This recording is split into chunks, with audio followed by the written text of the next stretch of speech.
So good afternoon, good Friday afternoon. Math 10C, this is your lesson for September 2nd. Today we are looking at the surface area and volume of a sphere. And one of the things to notice about the surface area is that if we were to take a cylinder and cut it down, it would wrap itself around a sphere perfectly.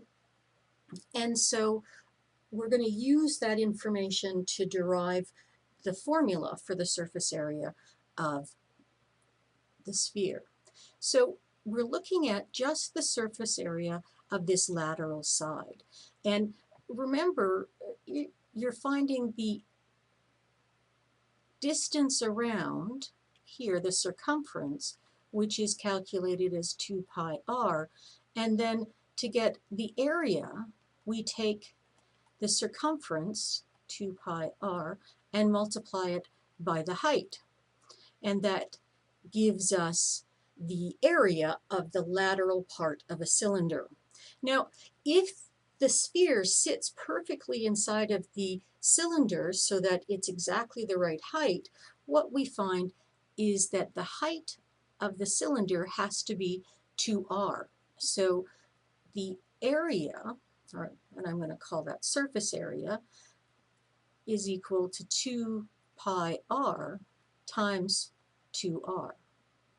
When we simplify this, 2 times 2 gives us 4, so we have 4 pi, and then r times r is r squared.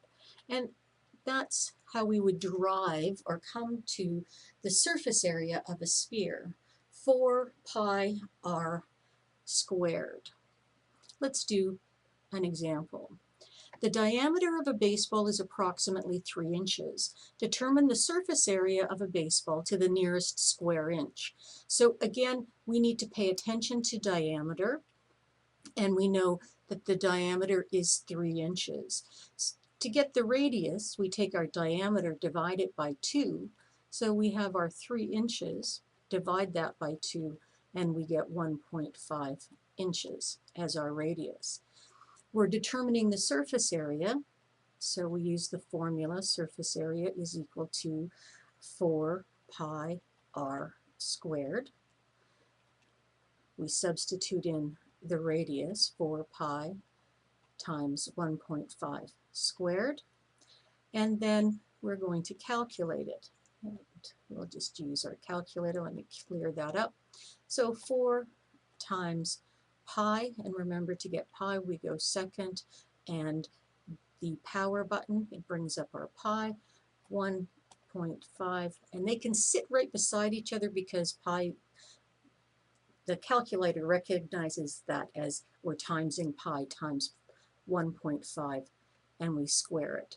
Press enter, and we come up with 28.3, and since we're rounding to the nearest square inch, we get 28 inches squared, or square inches. Let's do another surface area example. The surface area of a lacrosse ball is approximately 20 square inches, so that means that it's smaller than a baseball. Interesting. What is the diameter of the lacrosse ball to the nearest inch? 1/10 of an inch. So essentially we are doing the opposite of the last problem. We take our surface area equation, so we've got 4 pi r squared, and this time we substitute in our surface area and we want to calculate the radius. So with this equation, I can multiply 4 pi together if I wanted to, or I could simply divide 20 by 4 pi. So my 4's cancel, my pi cancels. Now, if you're going to do this, you want to be careful on your calculator. So we take 20, and it's divided by not just 4 times pi. We want to make sure that that 4 pi stays in the denominator, and so we need to bracket it. We've got 4 pi, and so that tells the calculator, calculate this together. If I don't do that, what the calculator does is takes 4 divided by pi, which is 5, or 20 divided by 4, which is 5, and then multiplies it by pi. So we need to tell it to do that multiplication first, because this calculator follows the rules of BEDMAS. We can put enter into that. We have 1.59 ... and that's equal to r squared. Now, remember, we're going to take the square root of this. So I'm going to find the square root function. That's second and x squared. It brings up the my radical symbol. And I want the answer that I've calculated before. I'm going to pull that answer in by going second and negative. You can see the A and S. That tells us that it's the last answer that's been calculated. And so it's going to take the square root of the 1.59. And that gives us a radius of 1.2615. Finally, we need to recognize that the question is asking for our diameter, which means we need to take our radius and multiply it by 2. So we're simply going to hit the times button. When we do that, it automatically recognizes we're taking the last answer, multiplying it by 2, press enter, and so to the nearest tenth of an inch is 2.5 inches, and that is the diameter of the lacrosse ball.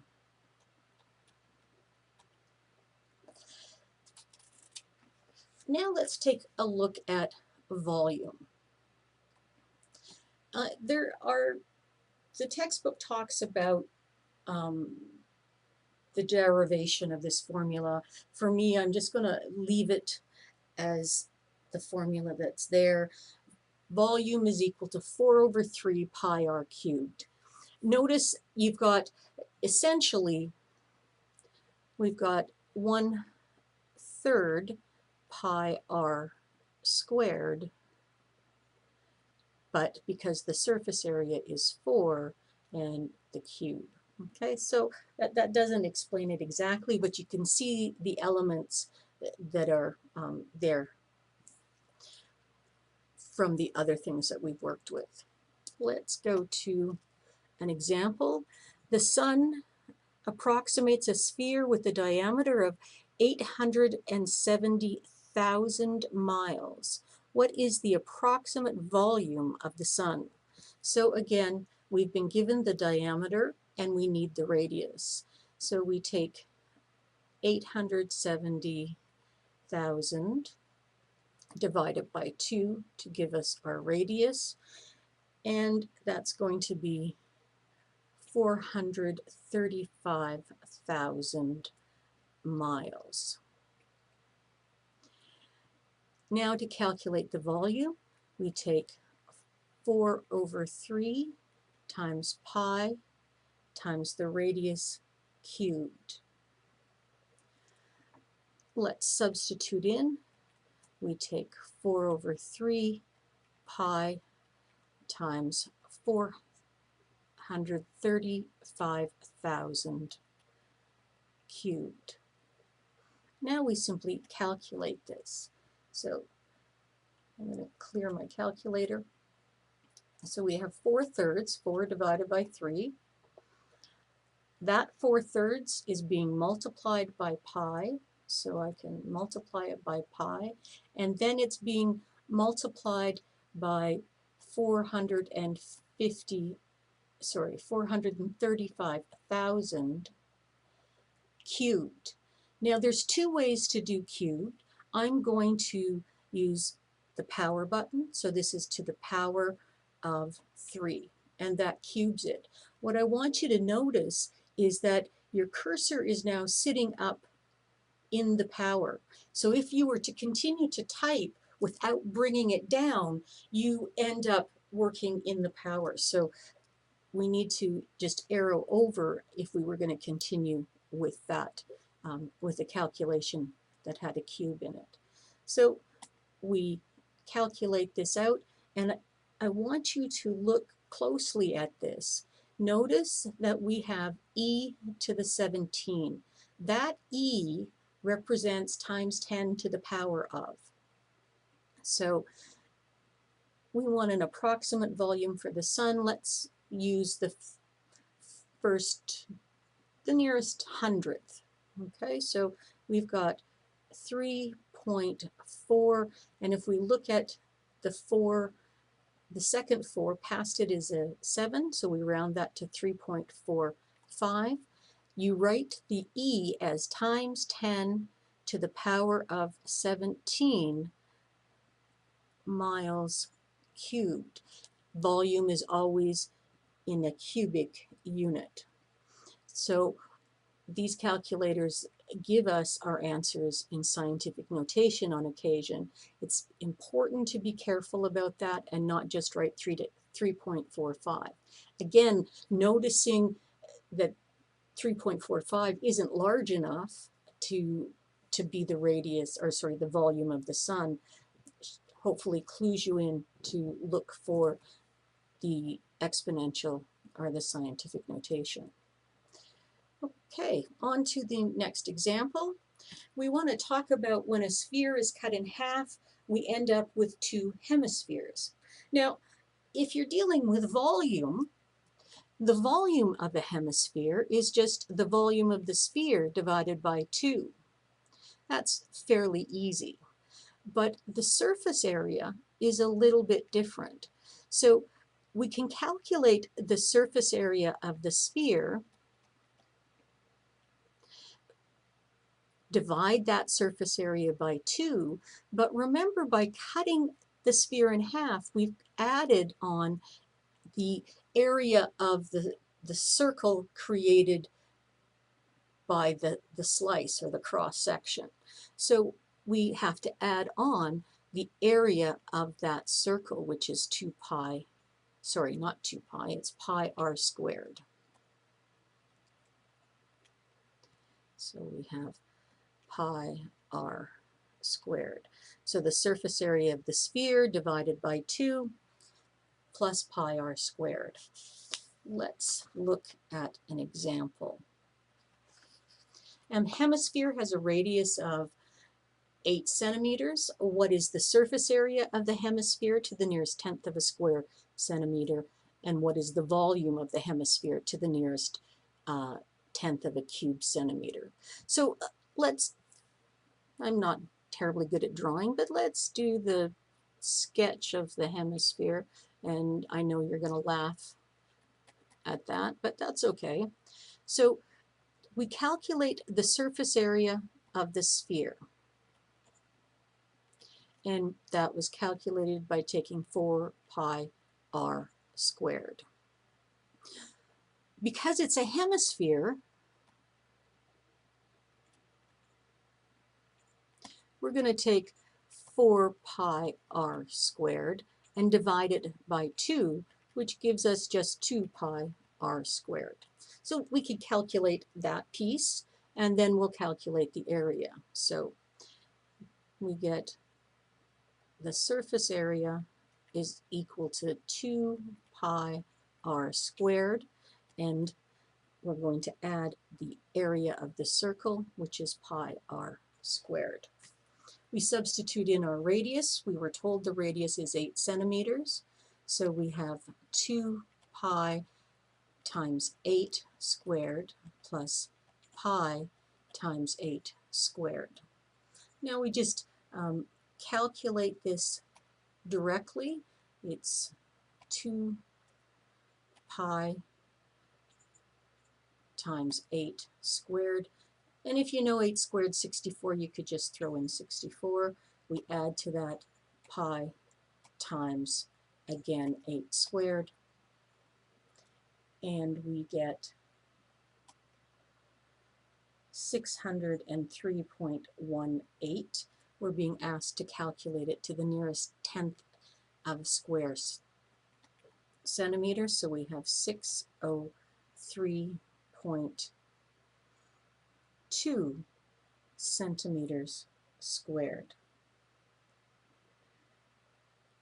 Now, one of the things that I just noticed was that we have two like terms there, 2 pi r squared plus 1 pi r squared.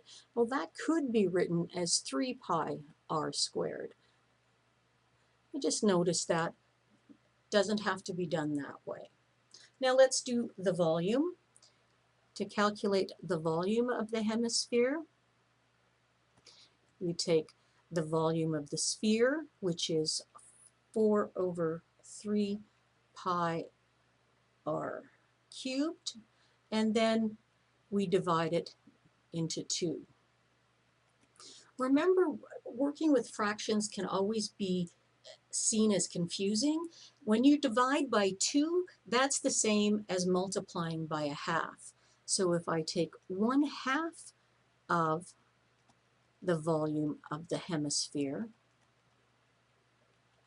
I now have two fractions that I'm multiplying together.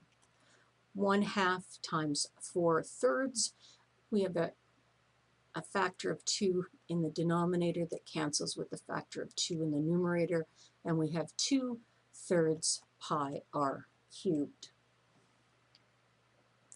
Now, if I was to do this the long way, and I say, okay, 4 over 3 all divided by 2, that gives us 4 over 3 divided by 2. Dividing fractions, when we divide fractions, we take and invert the second fraction and turn it into a multiplication question, and we end up with 4/3 times 1/2. So dividing by 2 is the same as multiplying by a half. So now let's do our calculation. We have 2 over 3 times pi times our radius, which is 8 cubed. Let's go to our calculator. We take 2 divided by 3, that's our 2/3. Then we multiply by pi, and then we multiply by 8 to the power of 3. Oops, 3. Okay, remember your cursor is up in the top, so if you're going to continue, bring it down. Now I'm just going to go back, delete this, and I'll show you another way to do the cube. Go to the math button, and you'll see the fourth item on the list is the cubed root. The third item on the list is 3, or the power of 3. So if I hit 3, I get it as, I get that the cube, and the cursor doesn't stay up in the exponent. Let's calculate this. We're calculating it to the nearest tenth. So we have 1,072.3 centimeters cubed. Okay. Remember, centimeters cubed or squared is for area, centimeters cubed is for volume. Okay, I'll just put up your practice pages. Remember to always check your answers and make sure that you have a really good long weekend. Do some math, have some fun. Hopefully there'll be sunshine, do some more math, you know. Anyway, have a good weekend, and I will see you on Monday.